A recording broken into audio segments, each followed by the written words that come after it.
Good old Bruce. We used to close the half. I can't even do the voice, man. I tried. You tried? Let me see if I can do it. Let's see. Yeah. Good old Bruce. We used to close the night down at the Half Moon Club. There you go. See, you gotta get that Richard Mull because he doesn't do anything really.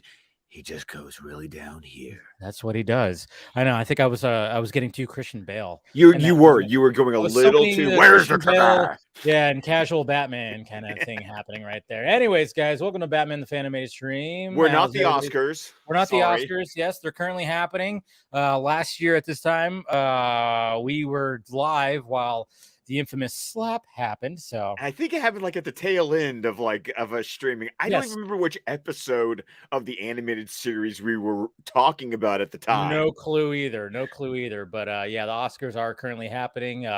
We're awaiting, of course, the best actor, actress. Best Picture. They done cinematography yet? Yes, they did cinematography because All Quiet on the Western Front. That's right. The technical ones, which we were talking about a little bit about. You haven't seen it yet. I saw it and I was like, yeah, I mean, it really shows, like, just when you thought that you couldn't show war more gruesome, it really kind of does, Okay, because I've been talking, I know we are going to talk about the episode we're going to discuss tonight, but, but I have been watching the Oscars, and, it's just been weird watching this movie that, like, I've heard mixed reception on All Quiet on the Western Front for different reasons. Yeah. And suddenly, like, it's just been like sweeping like the technical categories here in the middle. So I hope we get done with our discussion in time for us to go and like catch like the quote above the line awards. True. We hopefully will. But yeah. But congratulations to, I mean, everything everywhere all at once is just kind of sweeping some of these categories too. I was going for Stephanie Shu. Yeah. Stephanie, like unlike other people who are furious that Jamie Lee Curtis won, I'm not furious that she won, but Stephanie would have been my pick. She was in it more and she did more. I mean, that's the thing. Like the movie's about her. I mean, so I was kind of like, all right, congrats to Jamie Lee Curtis. Love the movie, and then of course Mr. Kwan, man. I mean, short round, that got me choked up. But anyways, there's your Oscar recap right there when it comes to Batman the Fan-imated stream. But how's it going, guys? We got Omri right here. Good to see you. Face to face, two-face. Yeah, yes, that's a good line that the Penguin does say in this episode. Thank you, appreciate that. Yes, yeah, it's awesome. Okay, we got Ryan, and let's see who else we got. We got Tet right here. Just finished the vodka stream. Oh yeah, it got a little. It got a little. The adult steps away and it just goes to shit. I mean, that's seriously. That's what happens. You left early, and then all of a sudden. It was fun. It was funny too, because we almost got to a point where I was like, all right, I'm going to wrap this up. And then it went on for about another half hour, 45 minutes. That's what happens on the Vodka stream. It's always a party, but always good times. Tony Movie, Chappie, D9, Neil Blomkamp fan. Good to see you. Let's see. We got Mr. Eric. Always good to see you. And I think that's about it right there. All right. Let's, speaking of second chances, let's talk about Second Chance. This is a great episode, in my opinion. Great episode. We've talked about how season 2 has been kind of a mixed bag of episodes. This is enjoyable ones, but not like they don't have the depth that we kind of, I think, nostalgically expect from Batman the Animated Series. And this episode is one of those return to forms, I feel like. Good to note that this is actually written by a comic book writer. Who? Mr. Jerry Conway. Okay, I think we've discussed him before. He'd written an episode, but quick thing: created Firestorm, created Power Girl, created Killer Croc, created the Punisher. He's one of those guys. That's created. Yeah, that's pretty cool. Well, that's good. I mean, it does. The way this story plays out, I mean, it was funny too, because I remember this episode, and then I was like, as soon as it started playing, I'm like, oh, it just, of course, like it just, my brain started going. I'm like, oh yeah, I remember the twist and everything. But it's just, yeah, you're right. There's something about this episode because we're seeing Harvey Dent kind of like trying to cure himself, a big bad Harv. So it's like he's going to go under the knife. He's already been doing therapy. Which, by the way, was interesting. They brought back the same voice actress who played his psychiatrist in Two-Face Part 1. Now, that's the one part where I'm going to stop here and go, why is the psychiatrist the surgeon? Like, that don't make no sense. But it was cool that they brought back the same voice actress to play that role. I thought that was there's a lot of callbacks to Two-Face Part 1 in this episode. There is, I mean, she's multi-talented, I guess. I don't know. It was just like, but yeah, I mean, that's what's mentioned right away. I mean, and then of course, just to add to the aesthetics, there's a thunderstorm happening. Oh my God. And the score.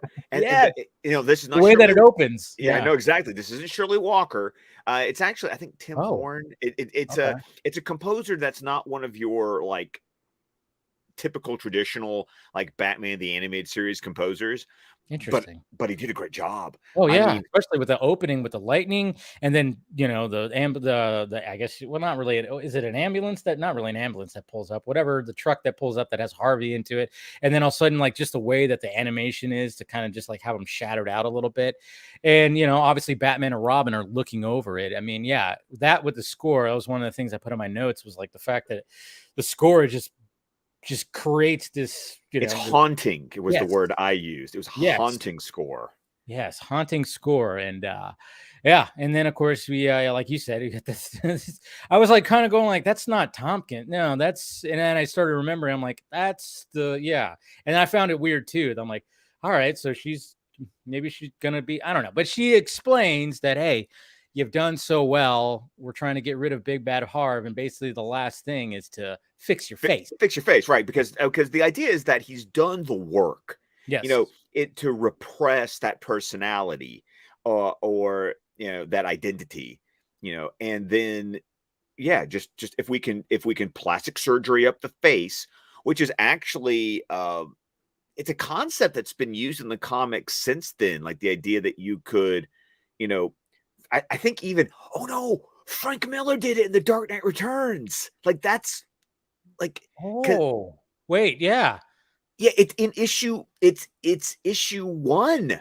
That's the plot of issue 1, is that he gets his face fixed, but he still isn't psychologically fixed. Because remember, the end of issue 1 of The Dark Knight Returns is he still sees the scars, even though he's been fixed. Oh man. Damn. Well, there you go. Pulling from there. I didn't even think about that. Did you just think about that right now? Or yes, that literally just. I am that damn good, Dave. I pull that shit out of my ass just for you and the listeners. I mean, seriously. I mean, this is why we do this. I mean, man, it's like your brain was like a computer right now, and it just received it. It just received it out of somewhere. You didn't have to look it up or anything. It just bam. So that's good right there, man. Because I was like, oh shit. And then when you said it right now, I'm like, huh. So there you go, taking some liberties from that. So that's pretty cool. But and then it's like, okay, so obviously we get a little flashback, which is cool, to remind everybody what happened to Harvey. Did you think that was interesting that we actually got a sequence that's like, let's complete, because they reanimate and re-record. It's not even the same, because it's not the same takes from Two-Face Part 1. So they got the actors to redo their lines, but they pulled the same lines from Two-Face Part 1. But did you find it an interesting choice to give us that flashback? Like, we needed to be reminded what happened. I think they wanted to really, with this episode, they really wanted to bring back the guilt that Bruce has for it, I guess, maybe, because talking about how Bruce, like, I mean, I was it before or after when they tell Harvey that Bruce got the tab on this whole thing. He mentions it. I'm not sure if we get it before the flashback. But Two-Face mentions it before they put him under. Okay, so it probably was after the flashback. But no, but I noticed that too, especially when he goes, Harvey, no, and then just the way he does the stat. I'm like, they redid that, because I remember it wasn't like that, because it was more of a no. And they held on his face a little longer, and he had the sad Batman eyes. So I went like, oh yeah, they did. And I rewound it, and I'm like, yeah, I think they redid this, which, all right, that's cool. But I think they just really wanted to be like, just to capture the fact, because that's what was so awesome about that episode, is the guilt that Bruce feels for his buddy Harvey, you know, and I think they just wanted to emphasize that by utilizing that flashback, and it was quick. And I thought, you know, I thought it was a good choice. I liked it. I think it's also important to realize, you know, if we think about how far back chronologically, Yeah, I mean, at this point, by the time this episode is airing, it's been 3 years since that episode aired. So there you go. That makes sense then. It would make good to go, hey, remember they were like close and stuff? You know, it's been so long since he's been Harvey and hasn't been Two-Face. It's like, remember they were friends and like they were best buds. And it was kind of cool to remind you about the connection to Rupert Thorne that they've established in the series. So yeah, it was definitely a good choice, because obviously Mr. Thorne does make an appearance in this episode, and you know, and then of course when he's talking about the Bruce taking the tab, and then he says, you know, given all just basically said how great he thinks Bruce is, and how the fact that they used to close the Half Moon Club, and then it kind of made me think though. I'm like, okay, so if they were closing clubs, was Bruce drinking or not? I don't know. It was just stupid thought that I had. Because really? Okay, I didn't even think about that.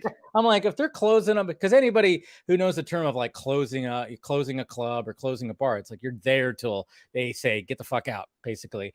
And so I was just like, was Bruce drinking at that time, or has he ever drank, or was it, you know, obviously I could see Harvey having a, but then again, it's a kid's show. I'm thinking way too much about this. It was just my stupid brain when I heard that. It wouldn't be the first time it's happened on this. How many times have I like gone down the rabbit hole of I want to nitpick something, Dave? Exactly.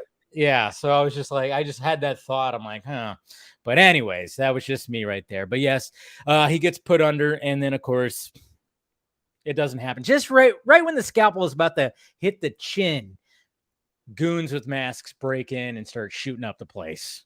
I know. It's such a cool thing, because you know they're all like, the boss wants him alive. Wants to teach him. I love the line, teach him some respect. Yes, because then it makes you go like, okay, you know, if you're going into this fresh, you'd say even Siri is like, what the heck? Even Siri has ideas apparently. Yeah, she wants to chime in on this. No, but then, you know, and it's cool because when you go into this fresh, you go, all right, so who is the boss, you know? And that's what's great about this episode. And then you start probably going, all right, well, who hates Two-Face so much that they'd want to do this? And so your brain starts going, you know, the gears start turning, which is great, because, you know, even Batman and Robin are like, who the heck did this? But yeah, so then of course Batman and Robin come in, and man, when they're like fighting everybody and then obviously they're winning. And then, you know, Batman throws a batarang at that one dude, and he ends up shooting like the light, and then it just slams into Batman, who then slams into Robin. I know.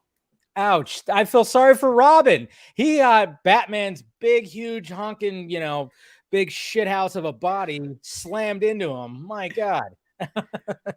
Robin is taking a beating the past couple of episodes. Yeah, I mean, that's what you got to do, though. You got to do that. You know, this is what prepares you for, you know, what happens later when you go out on your own, I guess, you know. But that's just, I remember I rewound that, and I was like, God damn, that sounded painful, because that thing just hits him, and just you hear them go boo, like that, just slam into the wall. It's like, oh, poor Robin had to take the most of that one almost. But it was also weird because, man, that was some reinforced glass, because Batman tries to break in through the skylight. Oh, yeah. And the grappling hook doesn't even like penetrate, do anything. And they have to go around. It's kind of funny. It's like, seriously?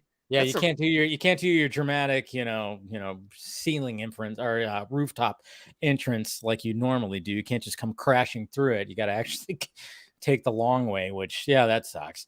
But yeah, so, and then of course they have, like, you know, there's two different cars that are going off, and you take the sedan. Yeah, I'll take the other one. And yeah, so it's like, so then we have two different chase sequences, which is cool. And then of course we got Robin doing his acrobatic kind of cool stuff. Robin's chase sequence is the cooler one, let's be honest. It totally is. And, you know, I mean, obviously it was a thunderstorm out, so naturally they had the bikes. The bikes, right. What is it with the bikes? Right. Dude. I immediately was like, oh, God, of course. It's raining. Why are we driving motorcycles? I don't know.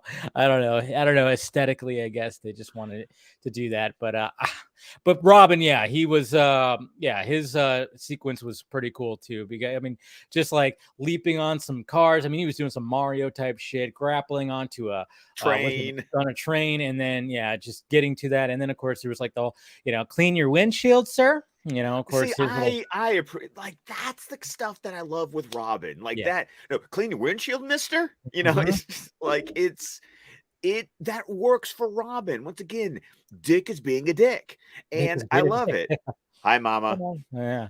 So like, and it was, and then of course we get some Back to the Future 2 vibes. I got this when they're in the tunnel, and like he's like on the car, and then of course it's like he's trying to get him off off the car, and then he's like about to slam into the wall, and then of course he just grappling hooks and gets away from it. And I love how he's just hanging there, and it's just like, all right. It's like, damn it. Well, all right. Didn't quite make it. But then, of course, we get Batman on the bike, of course. In the rain. I mean, it's like, again, it's like, I don't think it was raining at this point, but it was raining earlier. Yeah, it was still bad weather. And it's like, what are you guys doing? Where's the Batmobile? Come on now. But, yeah, and so Batman puts up a fight too. Obviously, the chase sequences is happening, almost crashes, comes very close. And he does that cool move where he's like, the bike is sideways, and he like revs the thing to like get the wheel to like swing the half of the bike out of the way right before like a truck gets him. And I think that I remember, weird thing, it's amazing when you haven't seen an episode in a while, because Second Chance, it's been a minute since I've watched this episode, but I always have there's a little moments where you go, oh, I remember that move. Yeah, there's that. Yeah, and then of course they think that they got rid of him, but of course they didn't. And then he does like a cool little leap off of like he's higher up, and then leaps on top of the I mean, I guess they were in some kind of van. I don't know, van kind of thing. I don't know. Yeah. But he stops him, and then of course, and where were my notes here? Harvey isn't there. I mean, Harvey was in the sedan, right? I think that's what we have to infer, because if he wasn't in the van and the sedan got away. Yeah. True. Yeah, you're right. But I just found that kind of interesting. I'm like, okay, so why didn't Batman go after where Harvey was? Or maybe he just didn't know. No, they didn't know, because the point is that by the time because remember, they got slammed into the wall back in the operating room. You're right. They just saw two cars split off. They didn't know who was in what. True that. And then now we're in the Batmobile. Now that the weather's nice. And it's a pretty interesting little exchange right here between Batman and Robin, because obviously, like we're trying to figure out who wanted to take Two-Face, and they said like I guess the sedan was heading to Stonegate, where the Penguin is, and then of course they're naturally thinking Rupert Thorne with the that's the other one, and then Robin is just kind of like, sorry I couldn't get him. And then Batman just goes, I'm sure you tried your best. And it's like, dude, that was cold, Bruce. I mean, Robin got a little insulted. Yes, he did. It's like, oh, don't gush over me all at once. I mean, I know, man. I think, like you said, though, it serves to pull the point that Bruce is. I mean, we remember Bruce's guilt about what happened to Harvey all the way back from the Two-Face two-parter. They also spent the time to establish Bruce and Harvey as friends, especially with Pretty Poison, before the Two-Face episode happened. I mean, once again, something this series did really great was they introduced Harvey before we got Two-Face, like they introduced Barbara before we got Batgirl. Like they took the time to introduce the characters before they became other characters. So we knew how Bruce felt, but since then he's just been Two-Face. They haven't really gone back to that. I think it's interesting that this episode, because I think the difference is Bruce sees we're at the finish line. Yeah. We can save Harvey. And I think it's just bringing all this back up again, because now he's not just the supervillain. Now there's the opportunity for him to be his friend again. Yeah, exactly. And all throughout this series, I mean, it's Bruce trying to, trying to save these people essentially, you know, but this is obviously on a different level because it's his best friend. But yeah, and then it's just, you know, and then you got his little buddy, I guess you could tell him, you know, that is working with him. And yeah, so it's like when you're still just kind of cold because obviously you're laser focused on one thing, your head is like in one thing, you know, you kind of give like I'm sure you tried your best. And it's just like, that was, well, it's because Bruce isn't thinking about Robin. No, He's in his own head right now, thinking about what's going on with Harvey. So, and then when he drops him off, and then I like how they see the Half Moon Club right there, and you know, Bruce kind of looks up at it because obviously it's not there anymore. They're like kind of demolishing it and all that stuff. So you get a little moment like that, and we get the Batman sad eyes again. Yeah, we get sad Batman. You know. Yeah, sad Batman again, of course. But yeah, then we get Robin, of course, at Rupert Thorne's place, and I love how Rupert Thorne is just like, you know, he's in his robe, he's at his in his little office with the fireplace, and he's just stacks of money that he's counting that obviously he probably didn't get legally. He's Rupert Thorne, of course not. It's like, it's funny, and then of course Robin's gonna do that whole thing where, you know, with the glass cutter, the glass cutter and the circle thing, but one of his goons is like right there. It's like little, you know, mistake right there from but Robin. I like how Robin like takes the glass cutter and just tucks it into the glove. Yes, and which, you know, you're like, oh yeah, okay, that's gonna be used later naturally. And Chekhov's gun, there you go. There it is, exactly. And then of course we get a cool little scene between Robin and Thorne, and Thorne is just being a dick, you know, of course, as he does, and basically it's just saying like, you know, of course he hates Two-Face, you know, he absolutely wants to like kill him and everything, but it wasn't him. And he's just like, yeah, he basically just laughs in Robin's face, and then basically tells his goons to be like, oh yeah, I'll show you what I do with Two-Face and take him to the bridge and blah blah blah. And it's like, yeah, man. I love the line with a snarky goon that's like, you wouldn't believe the stuff people toss in the river as they're like carrying. That's a great line. Yeah, they used to fish in this river, but you know, he gives that all the garbage. You wouldn't believe the stuff people toss in the river as they throw Robin off the bridge. Oh, this is a cool scene though. I like it. Is a cool scene. We already know that, you know, because obviously when he's in the back of the truck, you know, he got knocked out and then he wakes up and then he starts slicing the ropes with the glass cutter. With the glass cutter, obviously, and then they just throw him, you know, right off the bridge, and he's just free falling, and then he just, you know, and then just grappling hooks right back onto the bridge, and then I love how he just slams right into the car, knocking those two guys out of the car. I mean, just a cool sequence. It is a very cool and very well animated. That's another thing. The animation in this episode is, you know, especially for a season 2 episode, some of the animation also hasn't been like, not been top notch. But this is one of those that's like, you know, this is almost as good as like Sideshow was at the beginning of the season with Killer Croc, you know. And so, but that, you know, you get that great like perspective shot of like the cameras like falling with Robin. Yes. You know, right before he rips the ropes and grapples, like you said. And then I love the, you know, the goon is like, you know, people, you know, they ought to take better care of Mother Nature. It's going to come back and get them as Robin swings up and just and gets them. Yeah. Not everybody's just. What does he say? He says something about not all the garbage gets thrown out into the river or something like that. You know, of course, Robin giving his one-liners, and then we get a nice little penguin scene right here with Batman at Stonegate. Yeah, I know, right? Once again, I appreciate the fact that Penguin's at Stonegate because he wouldn't be at, you know, he wouldn't be at Arkham. He's not, you know, he's not mentally ill. Yeah, he's not. It's not worthy of that.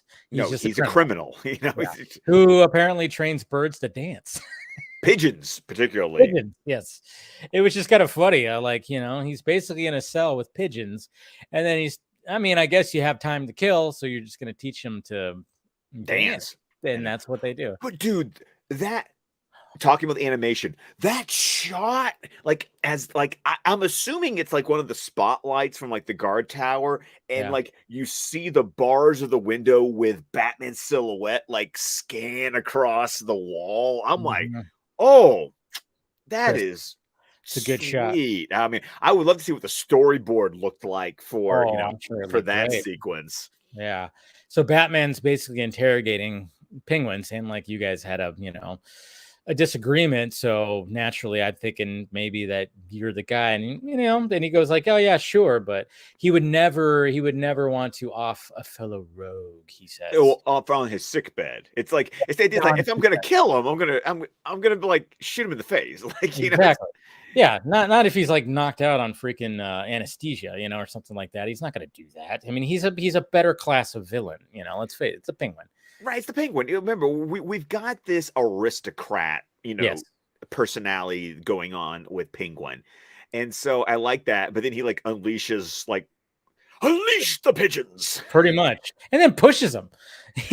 He just flat out just goes, yeah, and just because obviously birds are attacking you. That's not easy to get away from. I mean, birds are dicks sometimes, man, and they could really just, I mean, if someone's like, if a bird's attacking you, I mean, you've seen the videos, and especially if it's a bunch of birds, I mean, a bunch of pigeons attacking you, you're going to be, and you're on a little ledge. That's not going to be easy. And then Penguin just goes, just kind of pushes them off.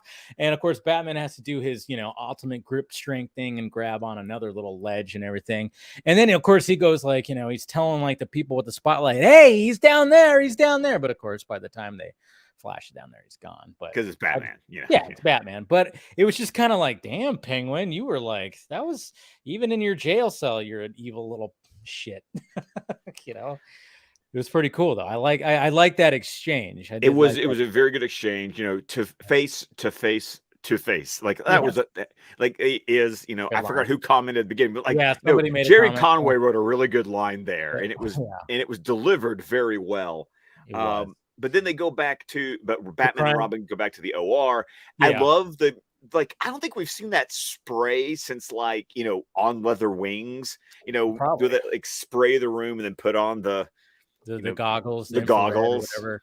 And then they see the footprints, and obviously, and again, this series, being a cartoon gives you some knowledge, because when surgeons are in there, they usually over their shoes they're gonna be putting some paper like things or whatever the hell paper socks. There you go. Which when I worked cable, when people didn't want me walking in there with their boots, we couldn't take our boots off because just in case we dropped something on our foot, so we'd have to put paper little socks over our boots. So just the fact that it's just detective work, and then showing that, and then saying that there's masonry dust, and immediately right there Batman's like, yep, I know who did this.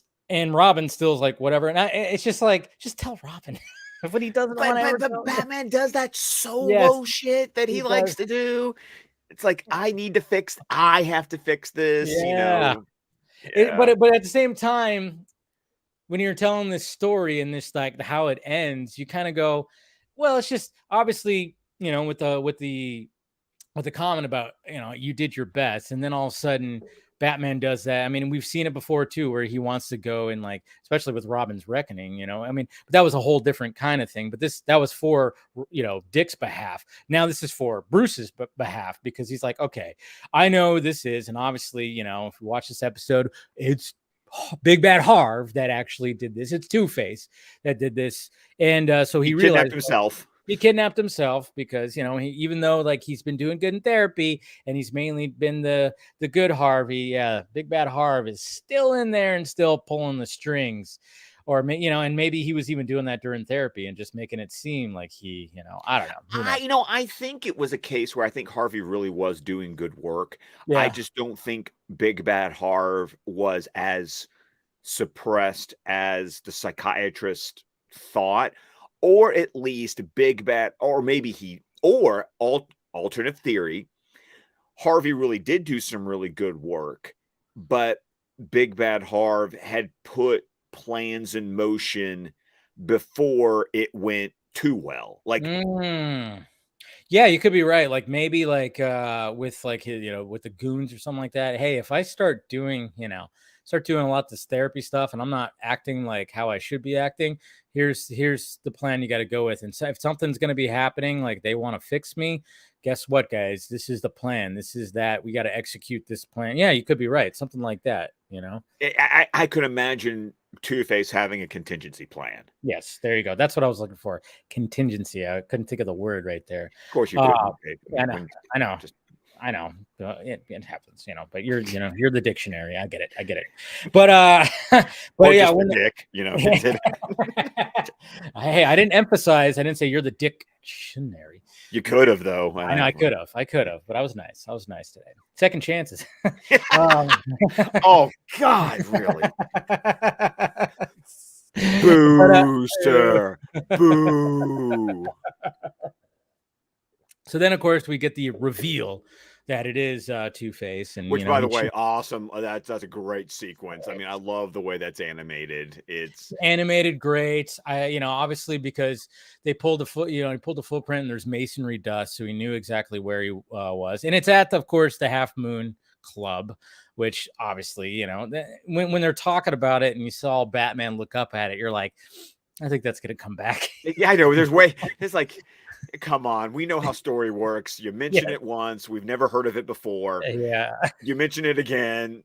Yeah. Okay, yeah, gotcha. That's where the finale is going to be. That's the set piece. Yep. Really cool design of the partially destroyed club. I thought it's a really cool set piece to end this episode on. It is. So I mean, we're not like saying it's like, boo, why would they do that? No, there's foreshadowing, I guess. Yeah, yes, definite foreshadowing when it came to like, this is where it was going to be at. But yeah, it is great that it's partially just we've got the wrecking ball out there, we got beams sticking out, there's like walls missing, and just rubble and everything. And then of course they do the reveal that it's Two-Face, and Bruce does this whole thing like, he basically suspected right at first, but it's like, you couldn't help yourself by giving 2 clues because Two-Face, you got to do that. So but I do admit, coming up on what happens, because they capture Batman, they tie him up, you got the dynamite, you got the detonator, and of course, like, Batman's like, Two-Face goes to flip his coin.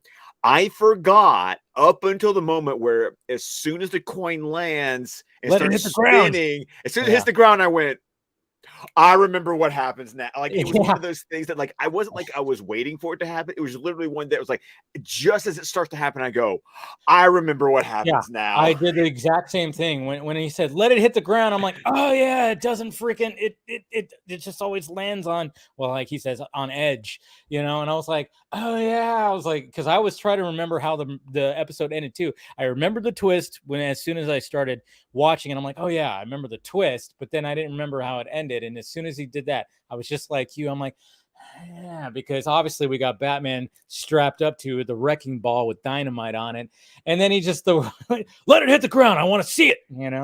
I love that. When he. But I love it because Two-Face is just, his psychosis is so strong. It's like he can't let it go. He has to keep on. And what gets me is not only does he keep flipping the coin, he has to keep on letting it hit the ground. Thank you. I kept on thinking that too. I'm like, dude, just fucking let it land in your hand. You usually do that. I'm like, why do you? I think it was mainly, and I'll give like the writing of the show, like maybe he just needed to have, because because Batman said let it hit the ground, and he let it hit the ground the first time, that he could not let it go. He couldn't let it go. He couldn't let it go. Yeah. So like, I was thinking that too. I'm like, dude, just palm it and then look at it. But then as I was thinking about it, I was like, no, he needs to have it land on his side on the ground. He can't let that part go, which I thought was very interesting, because you see him losing his fucking mind about it. He just like, I mean, he is flipping that thing as many times. He's like, even like holding his, like, it's, yes. I remember the way this episode ends with him, like, just like, I don't know what to do. The coin won't tell me. And it's just like, and you realize like how this coin is just so much like, and they even emphasize this a little bit, like with Chase Meridian talking about the coin of Two-Face and Batman Forever, like how like it's his Achilles heel kind of thing. And it's like, it's just, that's what determines everything that he does. And it's just, it runs his whole entire in his life, essentially, like his decision. Well, you got to remember back in Two-Face Part 2, when Batman like through the box of silver dollars, and Yeah. he couldn't find his particular coin, and how much he loses his shit at the end of part 2. You know, when Grace is there, like, comforting him at the end of Two-Face part 2. But it's just interesting that in this case, it just shows he's still as sick as he ever was, to the point where he's like, where the coin is rolling off, and then obviously, like, you know, like, it's rolling off. I mean, obviously it's a trick coin. By the second time, you're going, okay, Batman did something for sure. You know, even though we don't get that fully revealed until he says it. But, you know, then, like, Two-Face is going to the point where he's out on a beam, you know, trying to grab the coin, and then it falls off, and then he just leaps off to grab it, and luckily Batman's already out of the, you know, his the whatever, you know, because obviously he was handcuffed, and he picked the lock of the handcuffs. Yeah. Like, or these villains need to realize that Batman, you know, is Houdini essentially, you know. Like, he trained with Zatara. I mean, we've seen the episode. God, yes. So, but then of course Batman grabs him, and then, you know, obviously this is where we're gonna, like, chime in on the clip because it's so dramatic and so just cool. And then of course with what happens with Robin and everything like that, it's just a great finish to this episode right here. So got the dynamite right there. But by the way, slowest electrical charge ever. Yeah. And then he finally lets it go. And then he's finally like, help me. And then all of a sudden, Big Bad Harv goes, oh, the lightning. The lightning. Like, it just switched right there. Harvey! Ah! And then he goes down, grappling. And then we got Robin that just flies right in, too. Right before the dynamite all blows up. Yeah. And then we get that great explosion, and then we're back at Arkham, and it's a good little ending too with this. Oh, because the animation right here. Oh my god, the way the shadow falls on his bad side, to where all we see is Harvey. Yeah, Bruce. Good old Bruce. Look at that, so cool. Always there. You never give up on me. And then he just gives him that little shoulder tap. He's right. And then we get this right here between these other two friends. Oh, just like you're always there for me. Hey, what are friends for? Oh, man. What a great ending. And once again, considering at this point in the series it had been rebranded as The Adventures of Batman and Robin, like that was a great, like, that's a great use of Batman and Robin in this story. That could have easily have just been a Batman story. Could have easily been, but, you know, obviously like you said, it's Batman, and they incorporated Robin, I think, perfectly into the story because, like I said, he was feeling like a little, you know, with the yeah, you did your best kind of thing, and then all of a sudden he just leaves him be, and then of course he swoops in at the end and takes on. I love what Robin did too. We kind of skipped over when Robin made his entrance, and I love, like, when he, like, you know, took out the goons as, like, Batman was going to. Oh, he dragged him onto the elevator, and then he batarangs, like, right off the back of the wall to hit the button. I was like, that was cool. Oh my god, I love that. It was like a ding ding. Yeah, ding. He went pink, pink like that, and it was like, oh wow, look at that. That was pretty. That was like, okay, that was some drip. Like, that was like, yeah, showing some skills right there, Robin. So yeah, but yeah, good episode. Really strong episode. Really strong episode. It was nice to see a return to form. I mean, yeah. We literally only have 5 episodes left in this original run of the series because Batman, what we conceptually think of as Batman the Animated Series, went from 1992 to 1995 and lasted 85 episodes. We're on episode 80. We got 5 more, and then the show went to the Batman Adventures or whatever the hell. Well, and then that didn't even happen until 1997. Right. Took a year off or whatever because took 2 years off because we got. I know we'll discuss this later, but you got to remember it went from Fox Kids to the WB, and when this ended, they went to Superman the Animated Series. Yeah. And that's one of the things that we were discussing, which will most likely, I think, just go in the order, or maybe well, I don't know. Yeah, we do got to talk about that because then it's like maybe we could do. I don't know. Let's not talk about it now. But yeah, we got 5 more episodes with this original one. This is crazy, and naturally we got okay. I think I smell good, actually. I don't know. I think I'm good. I'm good. Saggy. Good old Saggy. But did Robin lay an egg? That's the question. Good. And zing right there. But what do we have next week? Oh, we have a fun one next week. Ooh. Harley's Holiday. There it is. There it is. The one that everyone kept on getting confused with Harlequinade. Exactly. So did I. And I was like, wait, is that one? No. Holly's okay, so there. But one of my favorite endings to an episode is at the end of Harley's Holiday. So and I'm like fuzzy on the ending right there. It's like I remember the episode, I remember certain things, but I'm like, what was the ending? And like what happens every week, it's like when I start watching, I go, oh, like right there. So can't wait to watch this episode, Harley episode. Great. I remember it being a great episode. So hopefully when we watch it again, I still feel the same. But there you go, guys. That was Second Chance, a strong episode. And we really enjoyed it. And hopefully you guys did too. So go ahead and start sending us off, Scott. Well, of course, you can find me on Twitter at ScottDC27. You can find my podcast, the DC Squadcast, wherever podcasts can be found, which, by the way, I talked to Tim. You should be expecting a new scene by scene. So go over and subscribe.